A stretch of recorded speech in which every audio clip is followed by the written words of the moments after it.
Hello students. आज मैं organic conversion जो एक बड़ा टिपिकल प्रोसेस लगता है ट्वेल्थ के बच्चों के लिए, 11th के बच्चों के लिए, तो आज मैं एक बेसिक कन्वर्जन ट्रिक लाया हूँ फॉर ऑर्गेनिक लर्नर जो शुरुआत में ही ऑर्गेनिक कन्वर्जन सीखते हैं। तो उनके लिए मैं एक बहुत ट्रिकी वीडियो लेकर के आया हूँ। इस वीडियो की मदद से आप काफ़ी हद तक जो है कन्वर्जन करने में आपको मदद मिलेगी, कन्वर्जन कैसे होता है। तो ये 11th-12th के बच्चों के लिए काफ़ी इम्पोर्टेंट है। तो आज चलिए स्टार्ट करते हैं बेसिक ऑर्गेनिक कन्वर्जन ट्रिक। तो आज जो मैंने टॉपिक उठाया है वो टॉपिक है बेसिक कन्वर्जन ट्रिक के अंदर असेंडिंग सीरीज ऑफ कार्बन। ठीक है, तो पहले इसको समझें कि ये क्या है। असेंडिंग सीरीज ऑफ कार्बन क्या है? The length of carbon chain of compounds increased by one of the following method। यानी कि असेंडिंग सीरीज ऐसी सीरीज होती है जिसमें कार्बन के चेन की लेंथ जो है वो बढ़ाई जाती है। तो ये एक फ्लोचार्ट मेथड है जिसके द्वारा हम कार्बन की चेन को बढ़ा सकते हैं, और साथ ही साथ मैं ये बताऊंगा कि इस एक कंपाउंड से आप कार्बन चेन बढ़ाते हुए कैसे अलग अलग कंपाउंड्स को उसको बदल सकते हैं। तो ये एक बहुत इजी मेथड है, बहुत ही अच्छा मेथड है। जैसे मान लीजिए कि आपके पास कोई एल्काइल हैलाइड कंपाउंड है, जैसे मान लिया कि हमने CH3Br ले लिया। ठीक है, अब इसमें एक ही कार्बन है तो आप इसमें कार्बन की संख्या बढ़ानी है, बढ़ा करके दूसरे फंक्शनल ग्रुप में ले जाना है। इसी को असेंडिंग सीरीज कहते हैं, कार्बन की संख्या बढ़ना। तो हमने क्या किया, किसी केसीएन से रिएक्शन करा दी। तो CH3 प्लस हो गया, Br पे माइनस हो गया, K पे प्लस होता है चार्ज, Cn पे माइनस चार्ज होता है। तो KBr यहाँ क्या होगा, माइनस हो जाएगा। मैं माइनस नहीं दिखाया हूँ क्योंकि ऑर्गेनिक कन्वर्जन है, तो ये जो बाई प्रोडक्ट निकले उसको मैं नहीं दिखा रहा हूँ। तो यहाँ क्या बन गया, CH3Cn बन गया। अब जब CH3Cn बन गया तो यही आज मिथाइल साइनाइड या मिथाइल नाइट्राइल कंपाउंड से किस तरीके से कार्बन की संख्या हम बढ़ा सकते हैं विद डिफरेंट फंक्शनल ग्रुप, अलग अलग फंक्शनल ग्रुप में चेंज करें। एल्काइल हैलाइड अगर दिया गया हो वया एल्काइल साइनाइड या एल्काइल नाइट्राइड के थ्रू, और डिफरेंट फंक्शनल ग्रुप में हम चले जाएं। तो जैसे हमने यहाँ बना लिया CH3Cn KCN से रिएक्शन करा करके। अब CH3Cn की अगर हम हाइड्रोलिसिस कर दें तो हाइड्रोलिसिस करने के बाद ये जो प्रोडक्ट आएगा वो एसिड में कन्वर्ट हो जाएगा। यानी कि CH3Cn को अगर हाइड्रोलिसिस कर दें हम तो एसिड में कन्वर्ट हो जाएगा। कैसे? क्योंकि 2H2O लिया हुआ है, तो 2H2O में देखिए कितना हो गया, 4H हो जाएगा और 2O हो जाएगा, 2 ऑक्सीजन हो जाएगा। ऐसे मैं समझा दे रहा हूँ आपको, 4H हो जाएगा और 2 ऑक्सीजन। तो देखिए 2 ऑक्सीजन तो CH3 के बाद जो C लगा है, Cn एक कार्बन बढ़ गया है, तो 2 ऑक्सीजन C के साथ ऐड हो जाएगा। कितना हो गया, COO, और एक H यहाँ से निकाल लेंगे, कितना हो गया, CH3COH। तो अब यहाँ कितना H बचा, 3H बचा, एक नाइट्रोजन के साथ मिलकर क्या बना देगा, वहाँ अमोनिया बना देगा। बाई प्रोडक्ट मैंने यहाँ फिर नहीं दिखाया है, अमोनिया बन जाएगा, बाहर निकल जाएगा, और यहाँ क्या बन जाएगा, CH3COH। तो इस तरह से हमने एल्काइल नाइट्राइल को एसिड में कन्वर्ट कर लिया। अब इसी एल्काइल नाइट्राइल को अगर हम अमोनिया डाल करके, अमोनिया गैस पास करके अगर हीट कर दें तो वहाँ एसिटामाइड बन जाएगा। एसिड से क्या बन गया, अमाइड। इसको भी करके दिखा देते हैं। जैसे CH3COH लिया, अगर आपने NH3 डाल के गर्म किया तो ये बना CONH4, जुड़ गया, मैंने जोड़ दिया। और जब आप इसको हीट करेंगे तो हीट करने के बाद यहाँ से NH4 से यहाँ जो CH3CONH4 बना हुआ है, यहाँ से H2O माइनस हो जाएगा, H2O निकल जाएगा। जब H2O निकलेगा तो ये बचेगा CH3 C double bond O NH2, यही बचेगा। 4 हाइड्रोजन है तो 2 हाइड्रोजन 1 ऑक्सीजन निकाल देंगे, तो क्या बचेगा यहाँ पास, CH3CONH2, और H2O क्या होगा, बाहर हो जाएगा, वाटर बाहर निकल जाएगा इसमें से। तो ये एसिड में कन्वर्ट हो गया, ये हमने कन्वर्जन कर दिया तो अमाइड में चेंज हो गया। अब देखिए सेंटर क्या है हमारा, एल्काइल साइनाइड या मिथाइल नाइट्राइल। मिथाइल नाइट्राइल का अगर रिडक्शन कर दें, रिड्यूसिंग एजेंट हमने प्रयोग किया लिथियम एल्यूमिनियम हाइड्राइड, और रिडक्शन में 4 हाइड्रोजन का प्रयोग किया है। तो 4 हाइड्रोजन देखें, अगर इथाइल साइनाइड में हम जोड़े तो 2 हाइड्रोजन तो हमने कार्बन के पास जोड़ दिया, तो कितना हो गया, CH2, और 2 हाइड्रोजन हमने नाइट्रोजन के पास जोड़ दिया, तो कितना हो गया CH3 CH2 NH2, यानी एल्काइल साइनाइड रिडक्शन करने पर किस में चेंज जाता, अमाइन में। अब एक स्टेप और आगे बढ़े, अगर इसकी रिएक्शन हम नाइट्रस एसिड से करा दें HONO से, तो HONO में जो OH वाला पार्ट है वो निकल करके CH3 CH2 के साथ जुड़ करके बना लेगा एथेनॉल।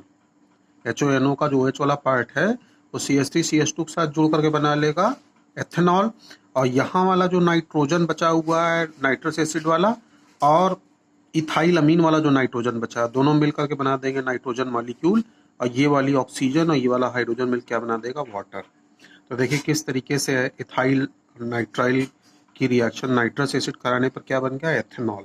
काफ़ी इंपॉर्टेंट है, ये बेसिक ट्रिक है, इससे आप सीख जाएंगे। एक मैंने और करके दिखाया है यहाँ, इथाइल नाइट्राइल को ही ले लें क्योंकि हम नाइट्राइल से ही कार्बन की संख्या और डिफरेंट फंक्शनल ग्रुप में जा रहे हैं। तो नाइट्राइल को ले करके सबसे पहले क्या करें, रिडक्शन कर दें। तो जब हम रिडक्शन करेंगे तो एक H यहाँ जुड़ जाएगा CN में, एक H C के पास जुड़ेगा तो CH हो गया, और एक H जुड़ जाएगा N के पास तो कितना हो गया, CH डबल बॉन्ड NH। ठीक है, अब क्या करें कि इसकी हाइड्रोलिसिस कर देंगे हम, इसे इमाइड बोलते हैं, CH डबल बॉन्ड NH को, इमाइड को। अगर हम इसकी हाइड्रोलिसिस कर दें तो देखिए क्या होगा, हाइड्रोलिसिस करने में इसका ऑक्सीजन निकल करके CH के साथ जुड़ जाएगा, तो क्या बन गया CH3 CHO। ठीक है, और यहाँ कितना हाइड्रोजन बचा, 2, तो NH के साथ जुड़कर क्या बना देगा, अमोनिया।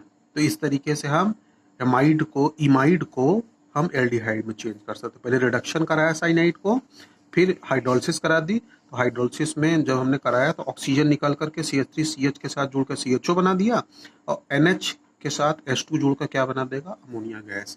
तो एक बेसिक ट्रिक तो ये हो गई, जैसे CH3Br से हमने कन्वर्ट करके साइनाइड में ले आ करके इस 4 स्टेप में करके कार्बन भी बढ़ा दिया और फंक्शनल ग्रुप भी चेंज कर दिया।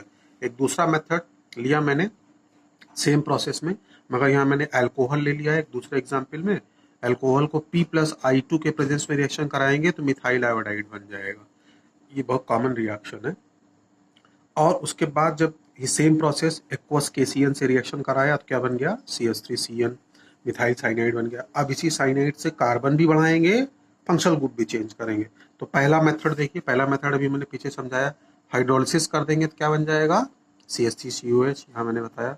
और CH3COH को अगर हम रिड्यूस कर दें, एसिड को रिड्यूस कर दें, तो रिड्यूसिंग एजेंट लिया लिथियम एल्यूमिनियम हाइड्राइड और 4H लिया हुआ है, तो 2H तो यहाँ जोड़ दीजिए कार्बन के पास, तो कितना हो गया CH2, और यहाँ पास एक H इसके साथ जोड़ दीजिए O के साथ, तो हो जाएगा CH3 CH2 OH हो जाएगा। और देखिए यहाँ पास एक ऑक्सीजन बची हुई है, 2 हाइड्रोजन बचा हुआ है, तो इसको जब आप लेंगे तो दोनों मिल करके H2 और O मिल क्या बन जाएगा, यहाँ बन जाएगा -H2O, यानी H2O बाहर निकल जाएगा। कन्वर्जन दिखा रहे हैं तो बाई प्रोडक्ट छोड़ दें, मैं समझा दे रहा हूँ कि पानी कैसे निकले। कि जब एसिड को रिड्यूस कराते हैं तो हाइड्रोजन ऑक्सीजन जुड़ के पानी बाहर हो जाता है और एसिड रिड्यूस होकर किस में चला जाएगा, अल्कोहल में चला जाएगा। तो एक मेथड तो ये हो गया, एसिड भी बन गया साइनाइड से, फिर रिड्यूस कर दिए तो क्या बन गया, अल्कोहल बन गया। अब साइनाइड का एक और मेथड ये भी पीछे समझाया गया है। तो मिथाइल साइनाइड को लेकर के रिडक्शन मार दिया, यहाँ रिडक्शन करा दिया, तो 4 हाइड्रोजन लिए थे, 2 हाइड्रोजन कार्बन पर जोड़ दिए और 2 हाइड्रोजन नाइट्रोजन पर, क्या बन गया CH3 CH2 और NH2 बन गया। ये काफ़ी इंपॉर्टेंट रिएक्शन है। अगर CH3CN को लेकर के हम ग्रिग्नॉर्ड रिएजेंट से रिएक्शन करा दें, RMGBr सिंबल है ग्रिग्नॉर्ड रिएजेंट का, तो ग्रिग्नॉर्ड रिएजेंट से रिएक्शन कराएंगे तो यहाँ देखें जो हमने यहाँ पास CH3 CH2 NH2 लिया हुआ है, सॉरी CH3CN लिया है, तो उसमें ग्रिग्नॉर्ड रिएजेंट हमें जोड़ना है। तो ये नाइट्रोजन माइनस हो जाएगा, ये वाला कार्बन क्या हो जाएगा, प्लस हो जाएगा। ग्रिग्नॉर्ड रिएजेंट का R माइनस हो जाएगा और जो मैग्नीशियम मेटल है उसके ऊपर पॉजिटिव चार्ज आ जाएगा। तो माइनस वाला एल्काइल ग्रुप कहाँ चला आएगा, प्लस वाले के पास। तो इसीलिए देखिए यहाँ एक एल्काइल ग्रुप, यहाँ कितने हो गए, 2। ठीक है, और जो नाइट्रोजन था वो MgBr के साथ जुड़ जाएगा। इसे एडिशन रिएक्शन बोलते हैं, ग्रिग्नॉर्ड रिएजेंट के एडिशन रिएक्शन है। तो कंपाउंड क्या बन गया, CH3 C double bond N MgBr। ठीक है, अब इसकी हाइड्रोलिसिस कर देंगे हम। जब हाइड्रोलिसिस करेंगे तो हाइड्रोलिसिस करने में जो ऑक्सीजन है वो रिलीज होकर के कार्बन के साथ अटैच हो जाएगी, क्या बन जाएगा CH3CO CH3, ये क्या बन गया, कीटोन, ये कंपाउंड बन गया कीटोन। ठीक है, अब देखिए एक ऑक्सीजन तो निकल गई हमारी अब इतनी एक ऑक्सीजन बची है और 4 हाइड्रोजन बची है, तो 3 हाइड्रोजन यहाँ से निकल करके नाइट्रोजन के साथ जुड़ के क्या बना देगी, अमोनिया। एक नाइट्रोजन और 3 हाइड्रोजन मिलकर क्या बना देगी, अमोनिया।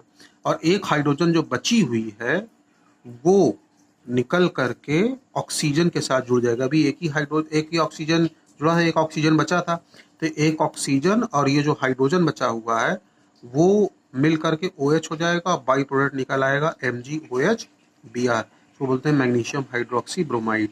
ये ऐसे होगा, मैग्नीशियम पे 2+ होगा, OH पे माइनस और Br पे माइनस, टोटल चार्ज क्या हो गया, न्यूट्रल हो गया। तो एल्काइल साइनाइड से किस तरीके से हमने जो है एल्काइल साइनाइड में RMgR गिग्नॉर्ड रिएजेंट जोड़ा, एडिशन हुई, हाइड्रोलिसिस किया, कीटोन बन गया। तो अगर आप सब में देखें तो सब में कार्बन की संख्या बढ़ रही है और प्लस डिफरेंट फंक्शनल ग्रुप भी सीख रहे हैं, अलग अलग फंक्शनल ग्रुप। ये है असेंडिंग सीरीज। असेंडिंग सीरीज का मतलब कि जिसमें कार्बन की संख्या बढ़े with different changing of functional group. कौन सा बेस मॉलिक्यूल लिया था, साइनाइड का। तो हमने एक बार CH3Br को साइनाइड में कन्वर्ट किया और एक बार मेथेनॉल को साइनाइड में कन्वर्ट करके कार्बन की संख्या बढ़ाते हुए डिफरेंट फंक्शनल ग्रुप में चेंज कर दिया। तो अब आप जब कन्वर्जन कभी करें तो इस मेथड का प्रयोग करेंगे तो आसानी से ये चीज़ें चेंज हो जाएंगी। एक मेथड बहुत सिंपल और भी है जिसमें कार्बन की संख्या चेंज हो जाएगी, वो है वुड्स रिएक्शन। तो वुड्स रिएक्शन में जैसे क्या होता है, वुड्स रिएक्शन में ये हमने जैसे मैंने मीथेन लिया, मीथेन का क्लोरीनेशन करा दिया लाइट के प्रेजेंस में, क्या बन गया, मिथाइल क्लोराइड। ये आप लोगों ने हाई स्कूल में पढ़ा होगा। और मिथाइल क्लोराइड को फिर मिथाइल क्लोराइड से वुड्स रिएक्शन के थ्रू यहाँ रिएक्शन करा दिया, तो दूसरा एल्काइल हैलाइड लिया और सोडियम मेटल और ईथर के प्रेजेंस में रिएक्शन करा दिया। तो देखिए 2 सोडियम लिया, 2 सोडियम पे 2 पॉजिटिव चार्ज, ये Cl माइनस, ये Cl माइनस मिलके क्या बन जाएगा, सोडियम क्लोराइड। ठीक है, और ये वाला CH3 और ये वाला CH3 जुड़ क्या बन जाएगा, एल्केन बन जाएगा। देखिए यहाँ कार्बन संख्या कितनी थी, 1 थी, और प्रोटॉन कितनी हो गई, 2 हो गई। तो इस तरीके से इस मेथड के थ्रू जो है आप जो है असेंडिंग सीरीज के थ्रू कार्बन की संख्या बढ़ा सकते हैं और डिफरेंट फंक्शनल ग्रुप में भी चेंज कर सकते हैं इसको। तो अगर वीडियो अच्छा लगा हो तो मेरे चैनल को प्लीज़ सब्सक्राइब करें ताकि ऐसे ही आपको वीडियोस देखने को मिलें और आप चीज़ों को सीखें। तो इस मेथड के थ्रू आप जब भी अब NCERT या साइड बुक कन्वर्जन करें तो इस मेथड का प्रयोग करें और प्रयोग करके उसको कन्वर्जन को ईजी बनाएं। मेरा ऑब्जेक्टिव ये है कन्वर्जन आप लोग का ईजी हो जाए। आगे भी मैं ऐसे ही वीडियो लेकर के आता रहूँगा जिससे आपका कन्वर्जन का जो फोबिया है वो ख़त्म हो जाएगा और बहुत आसानी से आप कन्वर्जन सीख जाएंगे। तो वीडियो अच्छा लगा हो तो प्लीज़ चैनल को सब्सक्राइब कर दीजिएगा। Thank you.